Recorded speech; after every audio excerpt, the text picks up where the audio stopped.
Petite vidéo avec des moyens encore une fois très réduits.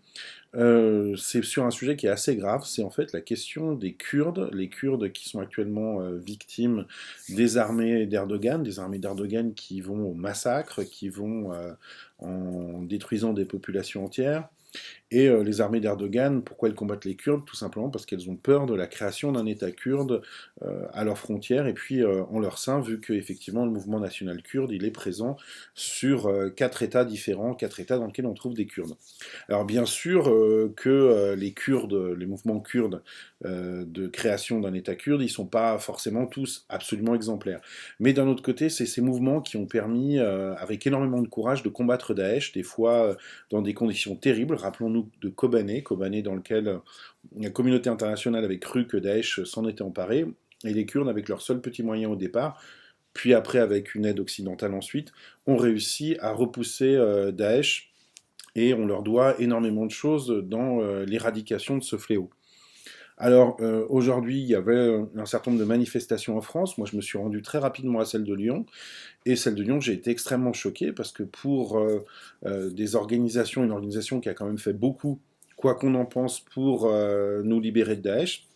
eh ben, il y avait à peu près 200 personnes, essentiellement des Kurdes, quelques mouvements libertaires, une partie des jeunes communistes, et c'est tout ce qu'il y avait, alors que, bien évidemment, on est quand même face à des populations qui sont en train de se faire massacrer de manière extrêmement violente par un régime autoritaire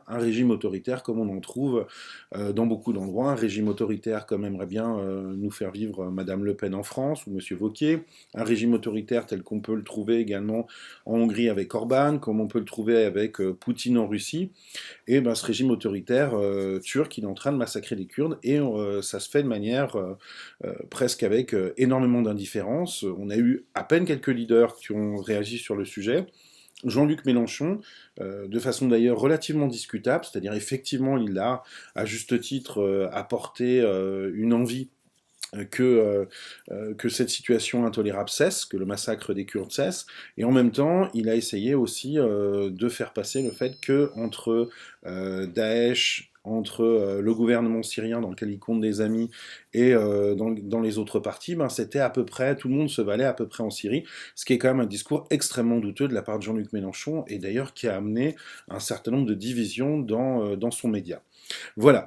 tout ça pour dire qu'effectivement là-dessus, la proposition du gouvernement, pourtant moi, duquel je suis à titre personnel, voilà, dont je suis un soutien, est également pas forcément visible, c'est-à-dire que effectivement considérer que le mouvement national kurde, on ne lui doit rien, et il ne faut pas soutenir un certain nombre de choses, c'est quand même une position qui est extrêmement discutable. Voilà, je suis ni un soutien du PKK, il se trouve que je me suis rendu effectivement il y a 2 ans au Kurdistan dans la partie turque, du Kurdistan, ou dans la partie kurde de la Turquie, je ne sais pas comment on peut dire, j'ai pas de position sur le sujet, qu'effectivement, bon, ben, j'ai vu un peu le mouvement national kurde qui a des gros défauts, qui a des grosses qualités. Je veux dire, dans la délégation, on était un grand nombre de gens. Il y avait notamment les représentants du parti de gauche, il y avait les représentants du NPA, qui étaient sans doute moins critiques que moi là-dessus, mais en tout cas, voilà, je trouve que effectivement la France et l'Occident en général sont en train de se comporter de manière absolument lamentable en laissant crever le mouvement kurde, en laissant ces gens être bombardés, alors que jusqu'à il y a quelques semaines à peine, c'était des héros qui se battaient contre Daesh. Et je trouve que là-dessus, la décence n'est pas de mise. Voilà, et je suis encore une fois aussi assez inquiet de voir que malgré quelques statuts qu'on peut voir sur Facebook, malgré quelques articles de presse, eh ben on n'était pas nombreux tout à l'heure à défiler contre les massacres d'Erdogan, et pour le fait qu'on reconnaisse aussi aux courageux combattants kurdes une certaine reconnaissance.